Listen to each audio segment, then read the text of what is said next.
I'm Lee Mather and I'm the Game Director of F1 2018, and I'm here at the moment stood on the Silverstone wing, and soon I'm going to take you downstairs into one of the garages where I'm going to talk about some of the career enhancements that we've made to F1 2018. The big thing this year is very much the media are going to play a huge part in the player's career. It's super important for a driver these days to not just be skilled on track, it's all about being the complete package.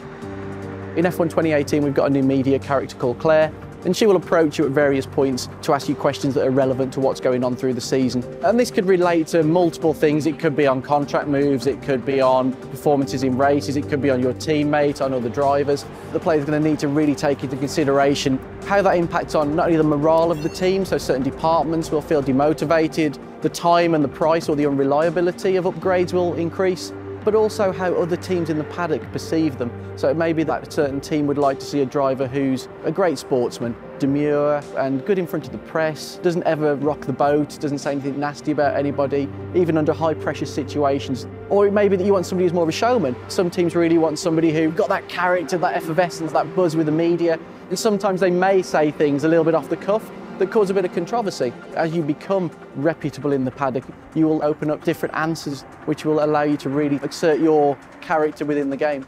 And we also wanted to create some new locations as well. So Claire will perform interviews in areas within the back of the paddock, so between the lorries and the trucks, but also in front of the weighbridge and the scrutineering areas. Answering questions to the media will give an instant outcome there and then. If you impact negatively or positively on a department or your relationship with a team, be that your team or another team, you'll be made aware of that. But you've also got to realise, maybe later in the season, these will get pulled up again. And if you've made a promise earlier in the season that you intend to achieve something, that might get pulled up again by the press. You really don't want to make yourself look like an idiot by over-promising, but also you don't want to rubbish people. It's important to maintain a level of professionalism in the game. This is an entirely new system compared to what we did in 2010. It's not built upon any of that technology. The whole thing is tied very closely to all areas of your career. So, for example, something we did last year with the perks system, the player couldn't choose which perks they wanted to unlock. Now you actually use those perks as bargaining tools as part of your contract. You can now task your agent to get you a drive with any particular team. You will then go into a negotiation stage.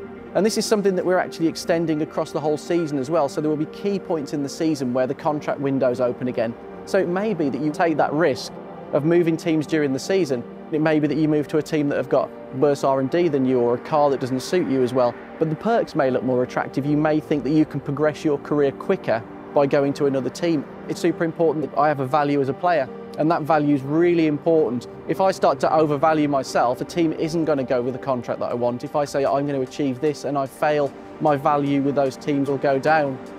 In F1 2018, the player will have rivalry with their teammate. That's always the benchmark for how good you are within the team, because obviously you're using exactly the same machinery. But you can also now challenge another rival off the grid. So you can pick who you want to try and beat. And the key thing with that is you can bet your skill level against another driver. If I'm performing reasonably well and I say I'm going to go and beat Lewis Hamilton, I'm going to beat Sebastian Vettel, that's setting your stall out as I'm a strong driver, I can beat the top in the sport. And for that, your reward will be huge in terms of your reputation within the paddock, and that will benefit you in multiple areas of your career. Broadcast style for Formula One's always been something that we've been super passionate about, really representing the sport very cinematically, giving those beautiful intros, having real-world commentators talking about what's going on. So this year we've expanded that system to take into account a lot more of what's going on throughout the course of the season. So now race intros will feature things that have occurred in previous races. The press will refer to things that have happened in previous races. So it's not just a case of on a race-by-race basis. This is a long season, and everything that happens will play out through the eyes of the media and through your team.